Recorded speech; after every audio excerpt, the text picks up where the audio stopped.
Idaho Falls Pediatrics, proudly supporting kids in our community, and 7 Questions with Emmy. Hey guys, welcome back to 7 Questions with Emmy. Today I'm talking with Laurie Schacht, a toy expert who has more than 20 years of experience in the toy industry.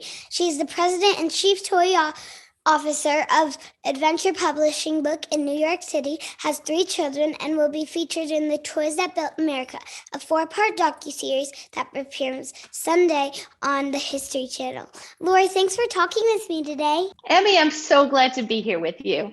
I'm so excited to talk with you today about toys, the funnest thing on earth. On Earth, on the whole planet. Yeah. How long have you been working in the toy industry, and how did you get your start? So that is a tricky question, believe it or not. I have been in the toy industry for as long as I can remember because my dad was.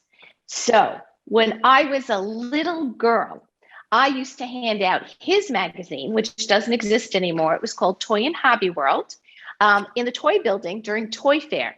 Now, Toy Fair is only about 3.5 days every year, but it used to be like 2.5 weeks. And there was a building in New York City that every toy company was part of. And my job would be to put magazines in every single showroom. So Emmy, imagine if it was you and you got to see every single toy company and every single toy coming out that wasn't even out yet. That's what I was doing when I was little. That's cool. Later on, it is cool, right? Later on, my dad started his own magazine, his own company, and his own magazine called The Toy Book. But when he started that, I was just graduating college. So I wasn't really involved anymore. I did a lot of things. And then I went on to have my own kids and all that good stuff, different careers.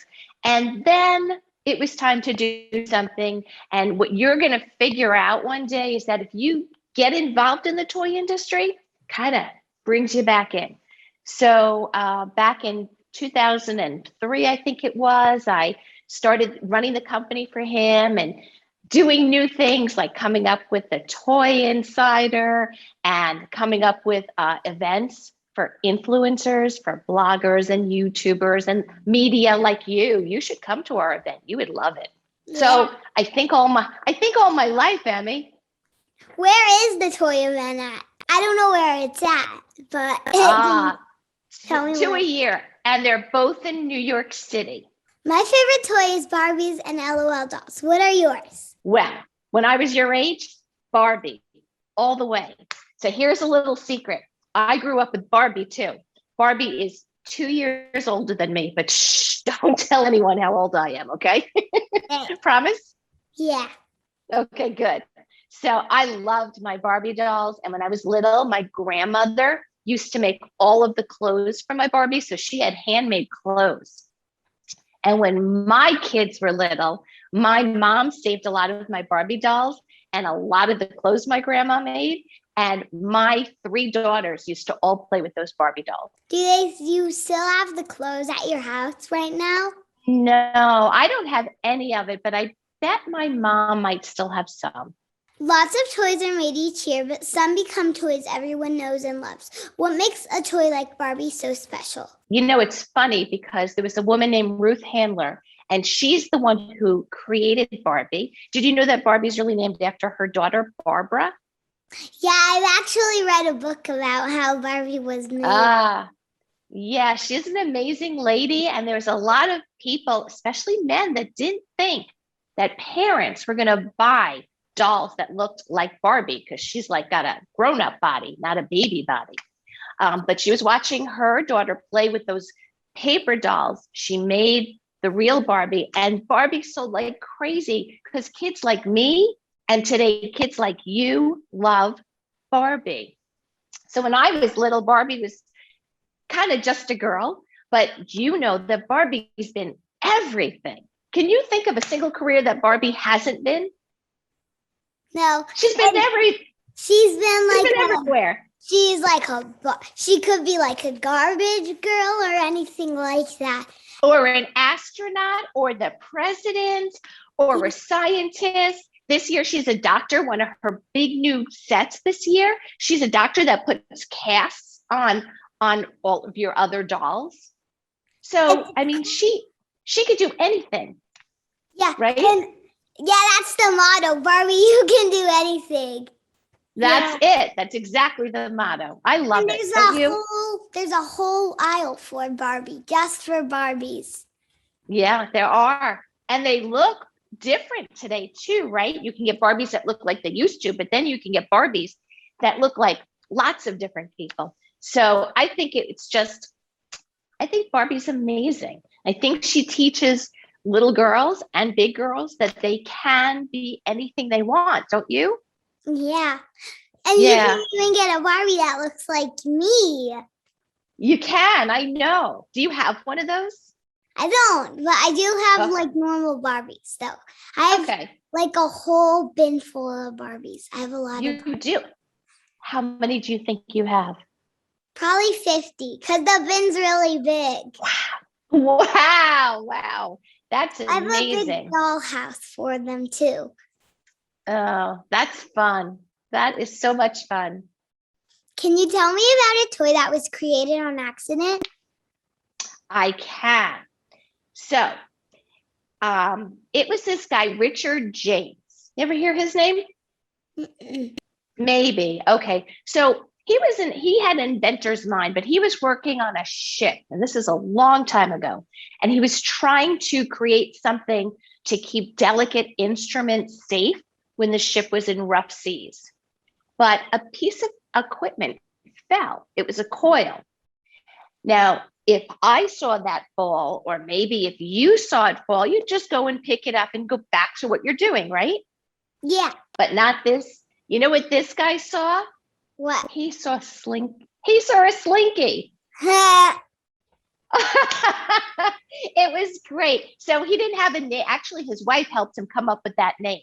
But he saw a toy in that silly little spring, and it became Slinky all these years later. That's cool. I know. Who picks what toys will be made? And is there a group of kids who try them out? And if there is, I would like to be a part of the one that tries out.